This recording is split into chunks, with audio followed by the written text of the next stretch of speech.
Hello guys and girls, how's it going? Screezilla here and I hope you're all well. And you join me today in top tier. Yes, we are in the Type 90 Kaemaru, the Japanese main battle tank. And, well, if people would stop shooting me. I wanted to ask a question today. Is top tier working and is it worth it? Because in my opinion, it's not working, and it's not worth it. And the reason for this is, well, we're playing top tier tanks like they're World War II tanks. The Type 90 has a fire control system. It uses a special laser rangefinder, which is accurate up to 5,000 meters.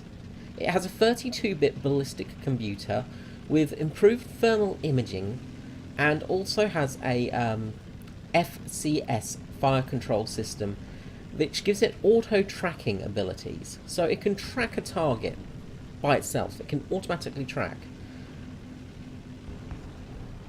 It has infrared. It has thermal imaging. You know, it has shared vision between the gunner and the commander. Basically, it's got the hunter-killer capability.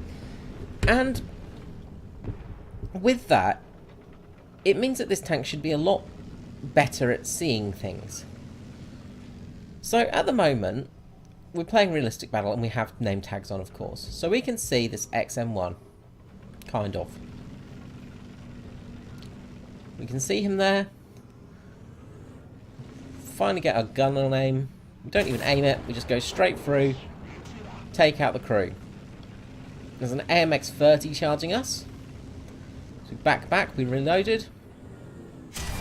Take the shot, straight through the top, we take out his gunner and commander. Second shot, straight through, fire, engine. And this guy's pretty much dead. And he's taken out. This is top tier gameplay, ladies and gentlemen. This is basically it. It's just who fires first and who can get to the spot quickest. There's really no nuance in it. There's no sort of... There's skill. There is definitely skill. There is definitely ability needed to play well. But it's just not fun. It's just not engaging. It's not interesting because every tank can counteract every tank's armour.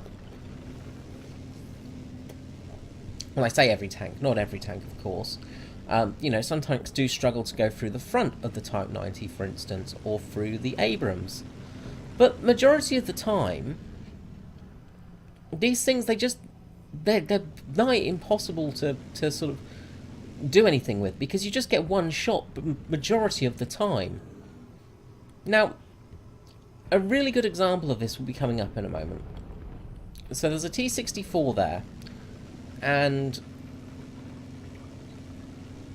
any minute now I'm going to spot it. There we go, I see it, I see the movement. I move down. Shoot it straight through the back. Ammunition exploded. Job done. And this is pretty much it. It's pretty much a one-shot kill game scenario.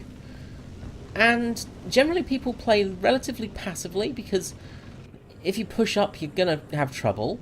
So you generally keep back a little bit just in case. And it really doesn't make for engaging gameplay.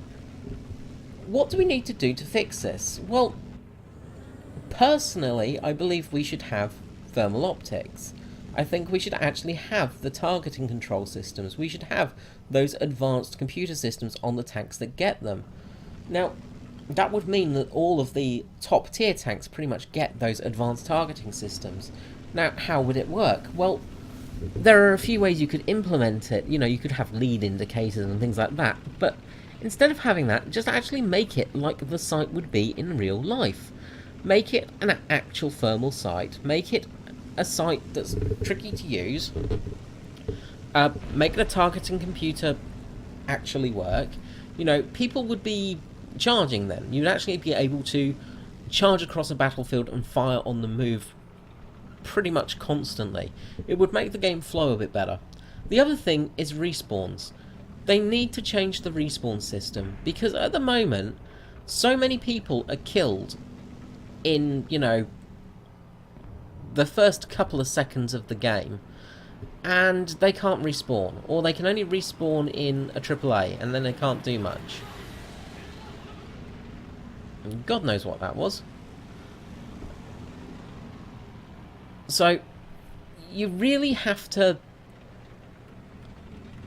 watch yourself and just be careful. And it really affects the gameplay, because it really isn't as fun as it could be. And now this works for World War II tanks. This works for the early sort of Cold War tanks, because they were pretty much the old fire systems. They were not all computerized. Now, as we get into 1970s, we start getting computerized vehicles. And, of course, we've got the radar systems, the radar technologies, and things like that. And it basically was a vital part of these tanks and how they worked. Because they didn't just simply work from, well, how they are basically implemented in-game. And that causes a lot of problems. Goodbye IL-28, by the way. I really don't know how to fix top tier, but maybe implementing the targeting systems might be a start. At the moment, it really isn't working, and having maybe, like in ships, like in the naval combat, having 3 respawns for tanks and 1 for air, that could be a really good idea. It will allow you to use main battle tanks more than once, because a lot of the time, as you can see in this game, we've basically annihilated the enemy team. We killed them early game. None of them had many points. If we actually look at the points standing, you know, probably this guy had enough points to respawn once. Everybody below it likely didn't have enough points to respawn. And that causes the game to be really boring. It causes the game to be a steamroller. And it causes the game to just not be interesting. We've even got a boss in this game, which I just realised actually. Flynn here. And I honestly... Okay, this person seems real, but this one seems like... This one is definitely a bot. This is a bot. We've got a bot in a top tier game. You know, because there's not enough players. It's just ludicrous. And it needs to be fixed. This needs to be fixed, and it needs to be fixed soon. Okay guys, well I hope you've kind of enjoyed this video, and I hope you have some ideas as well. Let me know in the comments below what you think, and I will catch you all next time. Thank you. Bye bye.